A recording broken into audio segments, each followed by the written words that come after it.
She served coffee where her husband's photo still sat, a Marine lost to war. Locals mocked her grief, calling her broken and stuck. Then, one stormy day, a quiet veteran and his wounded dog entered. He wasn't just a customer. He carried a promise from the husband she lost. The Freedom Diner wasn't just a business. It was a love letter in chrome and coffee. Mary and Bill opened it after his second deployment, filling it with red booths, checkered floors, and walls lined with photographs of veterans, many who had once called this town home. But after Bill's death, everything changed. Bill was killed in Afghanistan 3 years ago. The folded flag still rested in a glass case behind the counter, next to his medals and his favorite photo, one where he stood beside Mary, grinning, his arm proudly wrapped around her. Every morning, she set a fresh cup of coffee at his booth, like he was just running late. Locals used to admire it, but over time, admiration faded into irritation. "This place feels like a funeral parlor," muttered the town's mayor one morning, pushing aside his eggs. "You should sell, Mary. Nobody wants to eat surrounded by ghosts." The whispers grew louder. They called her Crazy Widow Mary. Some teens vandalized the windows one night, spray painting "Let 'em go" across the glass. She cried as she scrubbed the words off alone in the cold morning. Even her old friends stopped coming. What hurt most wasn't the silence. It was how they treated Bill like a distant memory, just another name on a wall. Mary felt like if she gave up the diner, Bill would disappear completely, and she couldn't let that happen. Her hands trembled more these days, not from age, but from the weight of carrying something the world wanted her to drop. Still, she opened every day, cleaned the same counters, brewed the same coffee, sat the cup at Bill's booth, and whispered, "Morning, sweetheart." And then the storm came. A dark sky cracked open with thunder. The diner was empty, except for Mary and the old jukebox humming a faded Patsy Cline tune. She had just poured a cup when the door opened with a slow creak. A man stepped in, soaked in rain.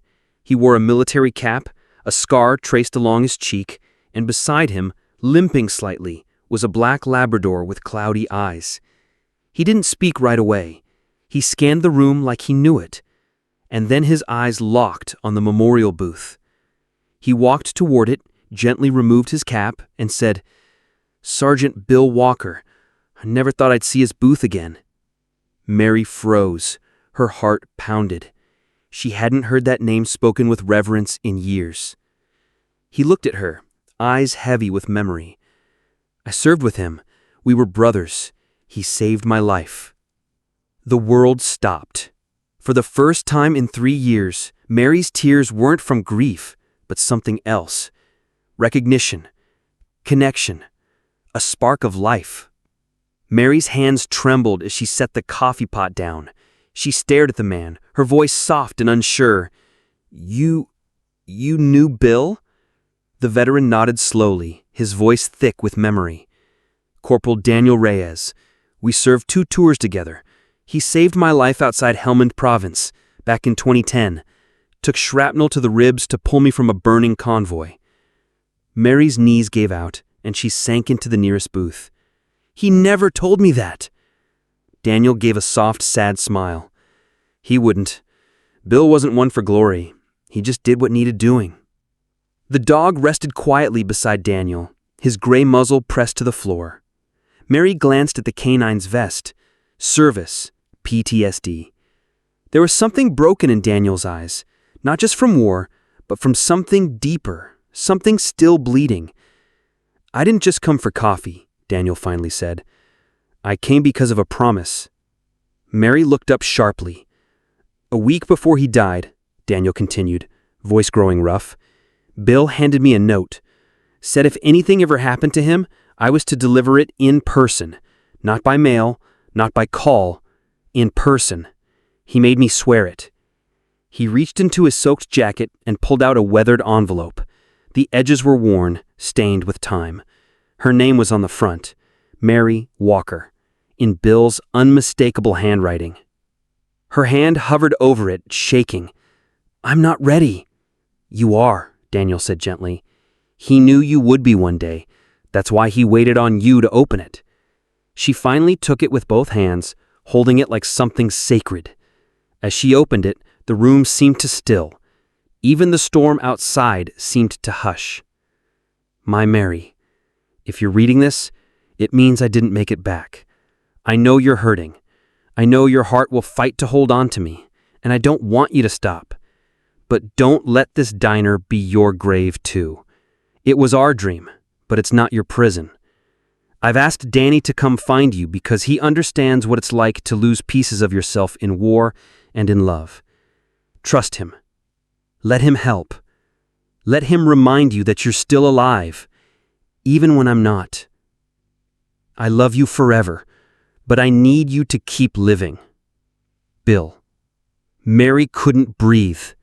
Tears fell freely now, her hands trembling around the letter. Daniel didn't speak. He only reached into his duffel bag and pulled out something else, a small wooden plaque, carved carefully by hand. "The Freedom Diner, where every soldier has a seat."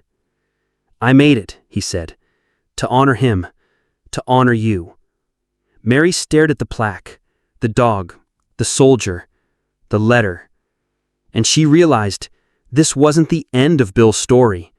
It was the beginning of what he left behind. Subscribe for powerful stories that touch the soul, heal the heart, and remind us we're never alone in our pain. The letter changed something in Mary. For the first time in years, she didn't open the diner out of duty. She opened it with purpose. The next morning, she pinned Bill's letter in a frame beside his photo, right above the corner booth. She placed Daniel's wooden plaque by the register where every customer would see it. That same day, Daniel showed up again, not as a visitor, but as a partner. "I'm not going anywhere," he said. "Bill saved my life once. Now, I think he's saving it again." Daniel rolled up his sleeves and went to work. He fixed the leaky faucet, replaced the light over booth 5, even cleaned the old jukebox. And people started noticing. Not just the repairs, but the energy, the warmth. More importantly, people noticed him. They whispered when they saw the service dog curled under a booth, Daniel's military tattoos, the scar running from his jaw to his collarbone. A few men nodded respectfully. One woman brought a pie and said, "Thank you for your service." It was the first kind gesture Mary had seen from the town in over a year. Word spread. A group of retired veterans began gathering for breakfast.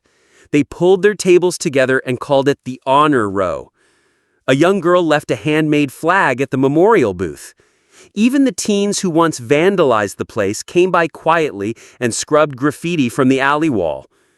The diner didn't feel like a tomb anymore. One morning, a man in a business suit walked in, the same mayor who once mocked her grief. "Mary," he said, clearing his throat, "some of us, we didn't understand what you were going through. I'm sorry." Mary didn't answer right away. She simply refilled his coffee and smiled. Not out of bitterness, but peace. Outside, Daniel was hanging a new sign under the original. Freedom Diner, reopened in honor, run by the living, remembering the fallen. Mary stepped out to join him. Her apron fluttered in the breeze, the smell of fresh biscuits filling the air. The clouds were gone now, sun peeking through like Bill was watching. "I used to feel like I was the only one grieving, but maybe I was just the first." Daniel looked over, his eyes soft. "You were never alone. You just hadn't been found yet." The town hadn't changed overnight, but something deep had cracked open. And in that break, hope poured in, through a wounded soldier, a letter of love, and a diner that refused to die. Grief had never truly left Mary. It simply stopped shouting. Now it lived in softer places, in the way she touched Bill's photo, in the quiet smile she gave customers who asked about the hero in the corner booth. But it was no longer the thing that crushed her. It had become the thing that connected her. The town that once turned its back began to lean in. Veterans came from miles away. Some came to eat, others came to cry. Many came just to sit and not say anything at all. And that was okay. Mary understood silence in ways few people could. Daniel started running veteran story nights once a month. One evening, a young soldier who had lost both legs in combat sat in the corner shaking, unable to speak. Mary walked over, sat beside him, and placed Bill's medal gently in his palm. "Carry him with you," she whispered. "He be proud of you too." The soldier sobbed into her shoulder. No one in the room judged him. Not here. And the town? The same town that once called her the crazy widow, now called her something else. The Heart of Freedom Diner. One by one, those who mocked her grief found themselves changed by it. The mayor donated city funds to renovate the exterior. Teenagers who once vandalized the diner now volunteered on Saturdays. A local school painted a mural on the back wall, a portrait of Bill in uniform, saluting, with Mary beside him holding a tray of coffee, smiling through tears. Shadow, Daniel's loyal dog, grew older, his steps slower. But he never stopped laying by Bill's booth, guarding it like a promise that hadn't yet finished keeping itself. One snowy morning, Daniel found Mary staring out the window. "You okay?" he asked. She nodded slowly. "I used to think the worst part of losing Bill was waking up alone." Her eyes welled with quiet tears. "But now I know, the hardest part is learning to live again. Not because I stopped loving him, but because I still do." Daniel placed a hand over hers. "He knew you'd find your way.